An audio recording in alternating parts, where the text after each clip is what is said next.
Gente, quando se fala na saúde, a gente sabe que é complicado. Diversos de nós, a gente recebe pedidos, principalmente quando é leitos ou a demora de atendimento nas UPAs.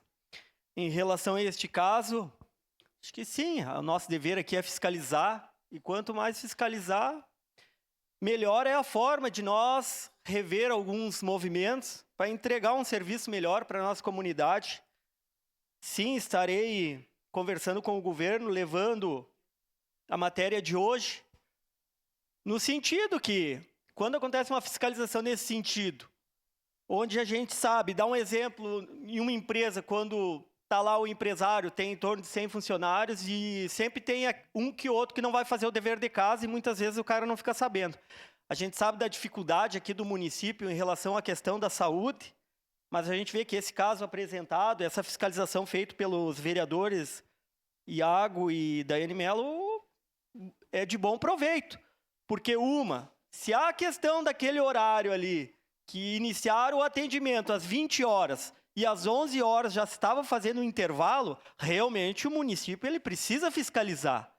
E nós vemos onde que está de repente, se for um caso perdido, se tem outro caso, então acho que sim, o município ele precisa estar mais atento nesse sentido, nesse trabalho que é praticamente terceirizado, e me coloco à disposição aqui como vice-líder de governo para convidar alguém da Secretaria da Saúde, assim, que quiserem fazer outra fiscalização, e nós lá, para ver se não vai se repetir a questão de muitas famílias estarem lá esperando, e aquele horário da folga ali, se é justo, se não é, para ver de fato o que aconteceu.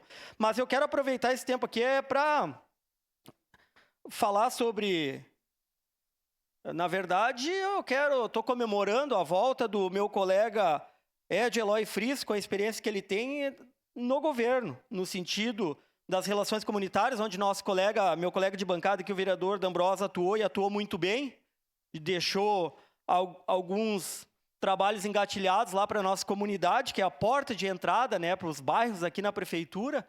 E agora está lá o Eloy, além de fazer esse trabalho das relações comunitárias, de receber nossos líderes de bairros, vai estar fazendo essa interlocução, ajudando, então, o nosso chefe da Casa Civil, Dornelles, fazendo essa tramitação de projetos aqui do Legislativo com o Executivo, que é muito importante. Muitas vezes aqui a gente vê algumas distorções, e o Eloy, com a experiência que ele tem, com o conhecimento, com certeza nos ajuda muito na hora da votação aqui, e nesse sentido. Então, minha fala de hoje era isso. Obrigado, presidente. Obrigado, vereador.